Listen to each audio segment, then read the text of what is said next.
Had 400-pound bull sharks. Their teeth are only about as big as that second row, so you can imagine how big that megalodon was. It's almost impossible to make a fish hook. So they would chip the outside, they'd heat it up real hot, and they'd get a turkey quill with water and drip that on the center, and that's how they could curve that without breaking it. Gorge hooks, they would bait that, and the fish would swallow it or turn sideways in their throat. They still use that on swamp people in survival and stuff like that. The line they had back then was jute, cotton, silk, linen. Also, the Eskimos used baleen from the whale's mouth. They tied it in knots together, very strong. Still wasn't strong enough to catch your halibut. Halibut are the big, huge flatfish from Alaska they call barn doors. That's a belt reel or belly reel. It fit on your belly, cast the rod in front of it. Supposedly, with the bigger diameter, it would go farther. These are all the Hardy reels from England, big buck reels. This one in perfect condition in a box sold 3 years ago for $101,000. I like these cheap little $1,000 reels better. First wooden reels, they also called the first wooden reels winches. It's basically what it was. You just winched in the line. This was a hand reel. You'd spin that like a kite. Devon and Alcox, these were the first lures. They started making them in England over 200 years ago. Trolley sinkers, Lake Michigan, Chicago. Lake Michigan goes from shoreline to 60 feet deep and about 20 feet. That's a spike reel.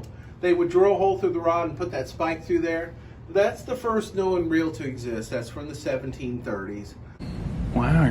They're not too expensive, about $800. There's no gears in it. For the girls, this is the Maybug spoon. This is supposed to be the most attractive bait produced. I don't know who said that. Isn't it beautiful? You can have one for $4,500. Minnow tubes. You would put a minnow inside of there, it would fill up with water, and when it went underwater, the glass became invisible, so the fish thought they were getting the minnow. So supposedly you could fish with the same minnow all day long. These are about $1,000 now. They all broke. You hit a rock, it's over. And then that's a bullfrog back leg skin.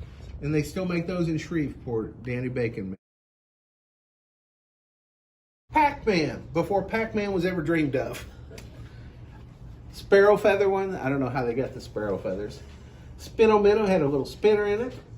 And then you heard of the Whopper Plopper. This was the Whopper Stopper. This is 8 feet tall, 500 pounds. And then you saw the picture of Zane Grey over there with that big rod.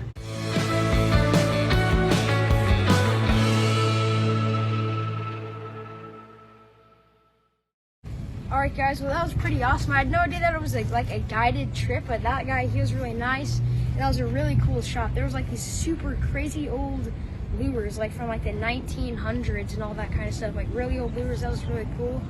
And right now we're gonna go somewhere else for another video. Stay tuned for the other video. I can't tell you about that. And it's just gonna be another fishing video in Branson. But anyways guys, I hope you enjoyed this video.